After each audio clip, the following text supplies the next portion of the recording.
And I was so nervous. I mean, press conference, first one, sat next to Simone Biles. You kidding me? 5 different sports. And I was like, I ain't got no idea. I learned everything I knew about TV production through Katie. It was brilliant. She was so fierce. Hello and a very warm welcome to Stronger Than You Think with myself, Ashleigh Wilmot. And me, Jodie Ounsley. Today we're stepping off the pitch and into the boardroom. Our guest today is the CEO of Matchroom Multi Sport, and her journey at the company started when she started work experience with them. She's here to tell us all about it. It's Emily Frazer. Great to have you, Emily. Hello, thank you so much. I love that we're all in pink here, and also got my nails done especially for it. No, I'm joking. Made the effort. Thank you very much. Blending in with the set. Would you like it? I absolutely love it. I was looking through it, the past episodes and everything, and it's honestly, it's brilliant. It's a great setup. Sorry. Yeah. I actually didn't even notice that you put that up there. You're on our wall. Wow. Do you remember when that was? I remember it because I remember watching the footage afterwards, and I absolutely hated like how it was like my first press conference, and I was so nervous. I mean, press conference, first one, sat next to Simone Biles. You kidding me? The pressure. And she is literally like press. She's elite at it. I remember watching one of her interviews we did for the event, and we were sitting there, and she was like, her answers it's as if she was timing them like 30 seconds each, like to the dot, and then she'd just smile and finish. And I was like, wow, this girl is unbelievable, like just sitting having an interview, let alone her talent side. But yeah, that press conference, oh my gosh, I was so nervous. I remember it. God, I hate that photo. Oh, sorry. The team, come on, guys. Pick the worst photo. No, I'm joking. It's a great memory, to be fair. You look like you're enjoying yourself in it. Yeah, no, I was really nervous. Inside my head, I was like going around in circles sort of thing. What does like a normal week look like for you? It's very varies. Yeah. You can feel like everything's going like really cool. And I look at this week and I'm like, wow, I've got, like tomorrow I'm stacked. It's meeting. And then the next day I could just be nothing, no meeting in. But then something will happen and I feel like I'm always reacting. So you can plan and you can plan. And I feel, I think it's a bad trait, but also kind of good trait at the same time. I always think the worst. So when you're going into an event or anything like that, you always think, what can happen here? You think of contingencies, and that's how your day-to-day is for a week. And you're always reacting something because it can't go perfect all the time. And you're planning so much into these events that are coming up. And all I try to do is just wake up every morning and just think, right, okay, what are we going to face today? And just try and wake up as positive as I possibly can. Tell us about the sports that you cover within Matchroom and how you're growing these multi-sports. Well, first things first, fishing. How about that? Fishermania. Longest running sports on Sky Sports, isn't it? And everyone loves Fishermania. You were there last year and you were brilliant. Thank you. 30 years. I worked on Fishermania with Emily and it was amazing. Yeah. It's a one day, it's, like when those artists go on like Pop Idol or something, they do like a one-hit wonder or something like that. Yeah. It's like that one day where it's like brilliant, but it's like 5 hours of non-stop fishing. I mean, who would think that someone would sit at home and watch just 5 hours continuous fishing? That's mad. Jodie, you never tuned in? No, sorry, I haven't. No, but I'm intrigued. I'm going to message you and I'm going to say it's live in 5 minutes, and the klaxon goes and they go, it's all in like this. Yeah, true. Puts their rods in. It's wild. It actually is. It was so much fun as well. Everyone is so invested. There's a brilliant crowd, although the weather wasn't so great last year from what I can remember. But it gets great numbers as well, doesn't it, Fishermania? Yeah, and we get great live attendance today because I think for a couple of years, fishing was the highest attendance, the highest participated sport in the UK. It's dropped down like a peg off you. I'll only have one. That's got over Jodie's head, that one. I know. Don't worry. They have pegs that they sit at and they chuck the rods in. I mean, listen, I'm no fishing expert, but it's a great day. And Barry Hearn, he loves fishing and he's, got fishes that he names after and things like that back at home. So he doesn't want to let go of Fishermania. So that's one of the sports. That was actually, I think, one of the first events I ever worked on when I moved into a new role. And I was like, right, okay, let's see what the crack is here. And all these anglers turned up. And I remember we were sitting there and I was like, this is relatively okay. And someone's come in, and I think it was a Sky Sports floor manager. They were like, we need you on the bank side. You know, this thing's happened. I'm thinking, oh God, what's happened here? And apparently this angler's been using the wrong type of maggot. Right. Yeah, your faces was mine, which I was meant to be in charge. So I was kind of like, huh? Anyone know what to do about this? And they're going, well, Emily, what are you going to do? And I'm thinking, what do you mean, what am I going to do? What's my options kind of thing, you know? And they're like, well, he should be disqualified. You know, he's using the wrong maggot. And I'm going through the contract. I'm like, well, I don't know. And it's saying all these different types of maggots. And I'm not going to lie, I was in over my head. I had absolutely no Scooby what was happening. And I just and there's cameras there and I was getting all panicked. And so I pulled the guy aside from the association. I just said, look, what's the crack? He's like, look, it's not that bad. I said, did he know he was doing it? He's like, no, he didn't realise. So it's not intentional. Yeah. So in my common sense brain, I just thought, well, no one wants someone to be disqualified. We've had the commotion on TV. We've got that little bit of TV gold. Let's get the guy back in and say, that's a warning. Now switch your maggers out, sort of thing. So I said, right, that's the decision, and went back in. And I sat there and I went, what have I just walked into? And it just... How did it go down? It was fine. You know, great. He wasn't disqualified, but there was a few people that were like, oh, maybe you should have been or whatever. But I think it was the right call at the end of the day. And I'd still make the same sort of call because, again, we're the sports promoter. And I always think that it's not our intention to punish the athlete. We're there to help and to educate. And, you know, the association was there and it's their sport, essentially.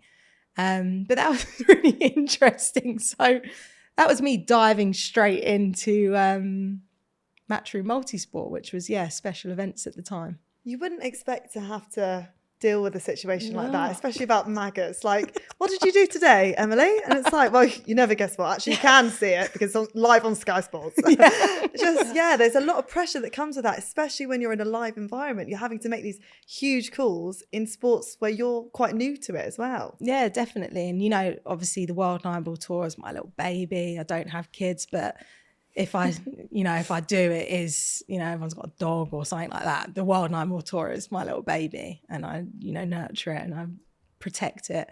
And when it comes to things like that side of the sport, I understand it a bit more because we do more of the events. But, you know, we did a gymnastics event and there were so many different things that were aligned to that. You know, you bring in an association like British Gymnastics. And I remember when we did one of our first events, it was the World Cup, and it was more of I call it like a ranking event, but it was more of an official event. And I wanted to play music in the arena because, you know, we're a TV show and it's fun. And I remember the gymnasts being like, yeah, I love that idea. And we got a DJ and it was cool music, right? Oh, the association did not like that. It's like, how dare you? You know, what sort of music are you playing here? And I was just like, huh? You know, because my sister was a gymnast and all I wanted to do was make the gymnasts happy. Yeah, and good vibe, isn't that? Yeah. And exactly you're an athlete, you understand, like, even if you're going to train or anything like that, you will need something to get you sort of going. Then the crowd were upbeat and they're enjoying it. And I think one of the gymnasts, it was Niall Wilson who said it, and he was like, it kind of drowned everything out for him, because when it's like totally, you know, no one was saying anything, if someone got up, it put him off or something like that. So we just listened to the gymnasts and, you know, whatever they wanted, I wanted to sort of do. And then that's where we formed Superstars of Gymnastics, where obviously Simone Biles came along, where it was this Strictly Come Dancing of gymnastics and we could do whatever we wanted. And that was so much fun. The gymnasts basically came in and could create any routine they wanted. I remember one of the German gymnasts, he was called Marcel, and he got on top of the P-bars and just started flossing, you know, around the time when the flossing was really cool. Now it's kind of like an old dad dance, probably. Someone started flossing. But he got on top of the P-bars and he was flossing mid-routine, and basically the judges lifted up a scorecard. And it was like 1 to 10. And Simone was on the judging panel. And the gymnasts loved it.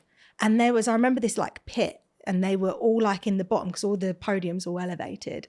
And they were at the bottom where I like had sofas in there, and they were just all chatting away, and the cameras were going to them in between the routines. And it took like the first gymnast to do something a bit fruity. And then the rest were coming up to me in midday, and they were going, can I do this? I'm going to like start off by reading a book. And then I'm going to all of a sudden like this music's going to come on. And they're coming up with this, and their routine's in like 10 minutes. So I'm like, yeah, no problem. We'll do this. We'll do that. And it was so much fun because it was just everyone had so much energy. And it was exciting. I mean, we only did 1 year of it, and then we were planning to do another year, and then COVID hit. And it's just one of those sports where it's so much pressure on their bodies that you have to find the time in the calendar, not an Olympic year and things like that. So I do want to bring the superstars back because we just had so much fun with it all. But when we do sports like that, netball, basketball, gymnastics, fishing, it helps us be more creative, because sometimes when you're so invested into one sport, you become too tunnel vision with it, and you think so little, and you're so inside the sport. And sometimes you've got to take a step back and say, hang on a second, what's our end game here? I always say it, and I thought about it like this morning when I woke up. I was like, what's my end game with like an event, for example? And you want the players or the participants or athletes to make money. You want them to become famous. And you want to make a great TV show, and you never want anyone to get up of their seat. I never want them to get up to go for a wee, because I'm like, you want to sit in your seat, and even if this routine's finished or that match is over, this is happening, and there's some fireworks going off, or someone's dancing, or there's a dance off, or kiss cam or something like that. So it's all about this big day out, because it's more when you look around, and that's what I find that sort of satisfaction from when I'm at an event. I look around and I see everyone enjoying themselves. That's when I go, yeah, okay, cool, I'm good, sort of thing. So Job done. Yeah, job done sort of thing. And it's just, everyone has a nice day out. That's our job at the end of the day. That's what it's all about, really, isn't it? I mean, even the Six Nations recently, Women's Six Nations, I remember like England versus Ireland, and like the atmosphere, and then music at half time, and it was just like absolutely beaming. So it does make a real sort of good day out of it. So yeah. It's merging sport and entertainment. It's trying to appeal to loads of different audiences and get them involved and get them invested and interested in sports and niche sports as well, because you are trying to grow these sports as well, especially 9-ball. I love it. I know you do. It is your absolute passion, and you are amazing at what you do within 9-ball, because you've grown it from 3 events Matchroom had? Yeah. And now it's 10? 12. 12? Yes. And growing. I just want to go back to when you started at the company, because I don't know how interested you were in sports, but yeah, talk us through how you actually started at Matchroom, because it was a work experience placement, wasn't it? Yeah, and yeah, sports wasn't, I was always active. Like I played netball and I really enjoyed that. Goal defence, I was really great in that area. And I enjoyed sports, and I enjoyed like the sports days and things like that, but I never had like a passion for any type of sport. I never wanted to go and play a sport or anything. I don't like doing something unless I know that I'm really good at it, because I feel quite insecure about it, because you're just like, well, I don't want to be terrible at going in and doing it. So I never strived to be in like a sport, because I was just like, well, I don't think I'm good enough kind of thing. But I always liked the idea of it. And when I was at school, secondary school, isn't it? And then I just scraped into sixth form. Just scraped in, and I only got in because the teachers liked me. They just kept saying to my parents, they were just like, she's just really lovely, Emily. She's so bubbly, but she just don't do any work, sort of thing. It's just like, okay, well. Keep something around. yeah. It's like, well, okay. And I remember like the girls that I used to hang around with, like obviously I don't hang around with them now. They would always be like, oh, you're kind of like the dumb one. And, like we're the smart one, but, you're lucky because, you're your mum and dad have got some money now, because like basically they built a company and things like that. And it was just like, yeah, but so you're going to be fine because your mum and dad will look after you. And, you know, it's okay if you're not good at schoolwork sort of thing. And so I think when I was younger, I was very much like, well, I'm not going to do anything because I don't have the brains for it sort of thing. But I always knew I just had to work. So if I wanted something or wanted to go somewhere, it was always, well, you got to get a job, you got to do this sort of thing. So when I was at sixth form, I started working at a poker club, which was in near the school at the time. And then I worked in a bar as well, just get some money sort of thing. And basically it was funny. So I didn't actually know the story until my dad told me recently, but my dad was basically going to Vegas, and him and Barry just started talking to one another. And they were both traveling out to Vegas to play poker. And my dad just had a bit of a love for it sort of thing. They were chatting. And then Barry was like, well, why don't you come along to one of our poker shows? And at this time, Matchroom were doing loads of poker, like Poker Million, The Big Game, Premier League, and things like this. And there was big money in poker at that time. And my dad started then going to some of the Matchroom events, and he basically just won this like UK Open and then a European Open afterwards. And I remember I was coaching gymnastics at the time, because the hourly wage for coaching gymnastics was absolutely brilliant, by the way. It was so high at that like recreational age if you had a certain qualification. And I remember I was coaching gymnastics and I had so many missed calls. I finished and I was like, Mum, like, what's going on? She's like, your dad's just won this big poker tournament sort of thing. And I remember they were like, we can, pay off our mortgage and things like that sort of thing. And it was like a huge part for them. And we were all like, what is this sort of thing? So I obviously grew this massive interest in it and I said to my dad, I was like, I just want to come along and watch. And so I went along to all his poker shows and I was just sat in the green room just watching. I found it so interesting, the mathematics behind it, how there's like the odds to it, how they got to bluff their way and the way that they were acting, the sunglasses. I found it all mesmerizing. And the fact that there was like TV studios and you could see that you were sat in the green room and you can watch and the camera was underneath the glass to see the cards. Like I was really fascinated by it all. So I kept going. And then I think my dad just turned around to Barry and Eddie one day and was just like, look, can you just give my daughter a job like making teas and coffees or something? They were like, yeah, you'll do some work experience. So I went to those poker shows, ordering dominoes, teas, coffees. I can make a brilliant cup of tea, by the way. And just did anything and everything that I needed to do and just grafted sort of thing. And just got some work experience out of it. And then, nothing really came of it at that point. It was just work experience. And the only job I could get was an estate agent because my mum knew the branch manager. So I just endured it for 3 months. And then I got this phone call. And I remember it was one of the producers at Matchroom. And I stepped out of the branch and she was like, Emily, someone's called in sick. Could you come and floor manage on one of the poker events? I was like, yeah, when is it? She's like, I think it was like 2 days or something. I was like, yeah, absolutely. No problem. I'll be there. She was like, it's 2 weeks. I was like, yeah, no problem. So I walked back into the branch and I went up to the branch manager. I was like, can I get some holiday? He's like, no, like, what do you think you're doing? I was like, okay, well, I quit. Walked out and just obviously quit. Turned up at the Matchroom. And by the way, I've quit this just literally for 2 weeks work experience. That's it. And I think I was actually getting paid, because I was coming in as a floor manager.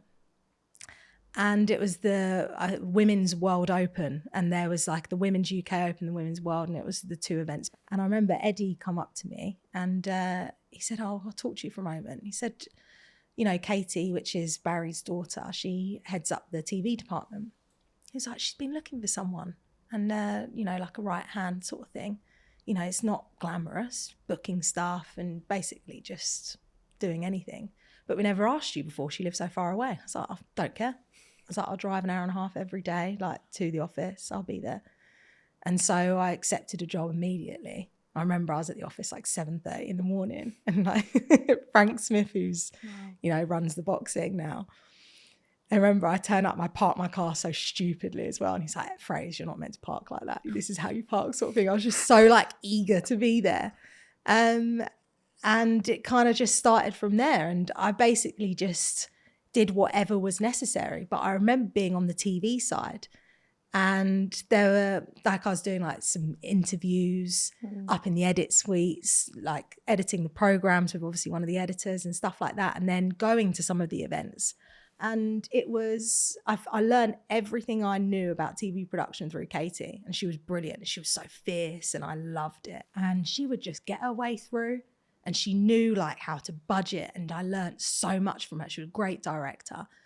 And I just learned. I just sat there and just watched what she did. And, you know, we worked lots of poker shows together. And to be honest with you, she made me tough. And I am so grateful to her for that, because I feel like she's turned me into the like part of the person I am today. And I always said to her, and I remember I floor managed some of the pool events. I said to her, I went, oh, I like this special events. I went, I'd love to run events. And I think I said it to her in passing. And basically the lady who had been running special events for years when Barry first started the company was leaving, going to New Zealand. Barry didn't really know who I was when I started at Matchroom. He just knew me as like Ian's daughter, basically. And Katie put me forward and was like, put Emily in that role. And I go back to the thrown in the deep end. It was one of the best things that ever happened to me. And listen, that first year I had absolutely no Scooby what the hell I was doing. I had no idea. I'd been given these events: 10-pin bowling, fishing, pool, ping pong, and snooker, and these 5 different sports. And I was like, I ain't got no idea what I'm doing here.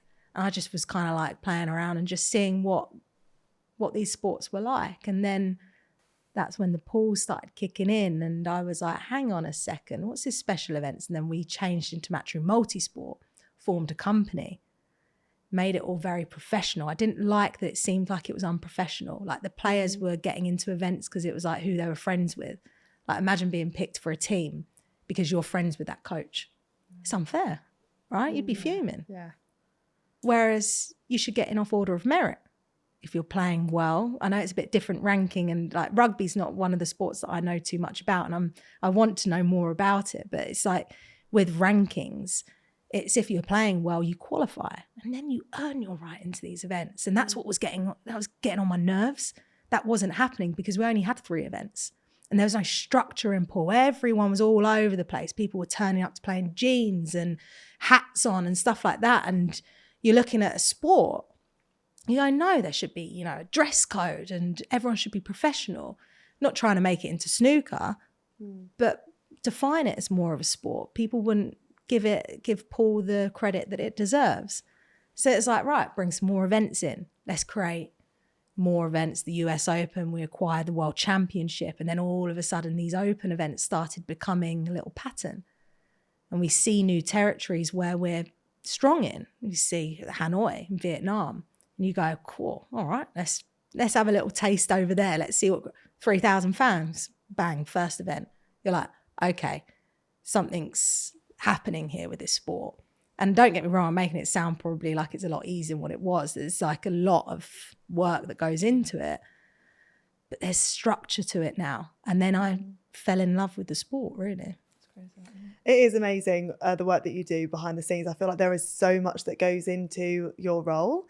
And you're now 34. And, you know, you've worked at the company since you were 20, is it? Yeah, 13 years. Well, what has been key on your journey that's led you to being in this position over other people, your peers as such? I just was relentless, and I still am. Just absolutely relentless. You give me something and I'm like, I'm doing it, otherwise I'll fail. And I never want to fail. And I think when I was starting off at the company, listen, I went out 6 nights a week. Like if I drunk 1 glass of wine now, I'd just be like on the floor, probably asleep. So like I'm very polar opposite to how I was. But I don't know how I did it, I'm not gonna lie. I was going out like 6 nights a week, and I was at my desk 8:30 in the morning, still there after my 1.5-hour commute sort of thing.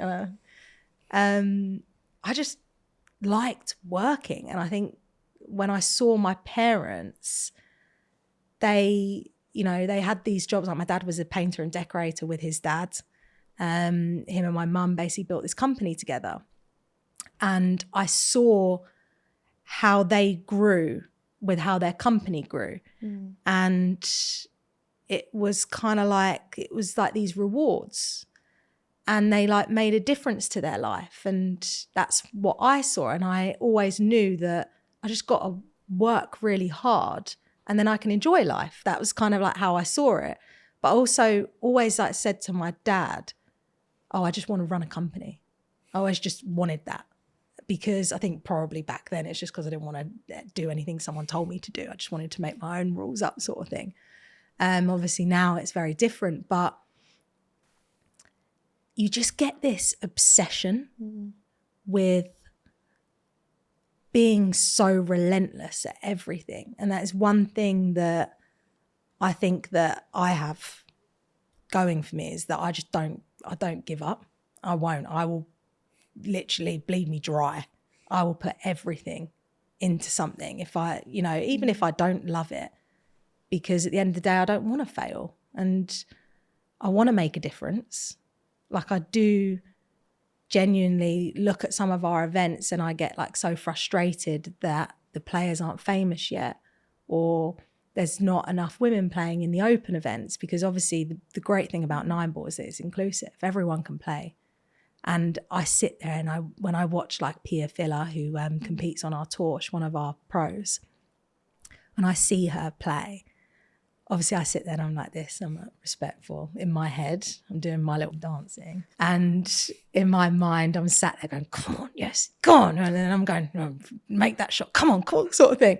I try not to watch her match because obviously my emotion changes, but the thought of her reaching like a last 16 and the thought of me handing a trophy over, I'd be in tears, because it would be incredible, because all of a sudden you've got a sport where you can have, her competing. She's also, her husband's competing in the tournament as well. Yeah.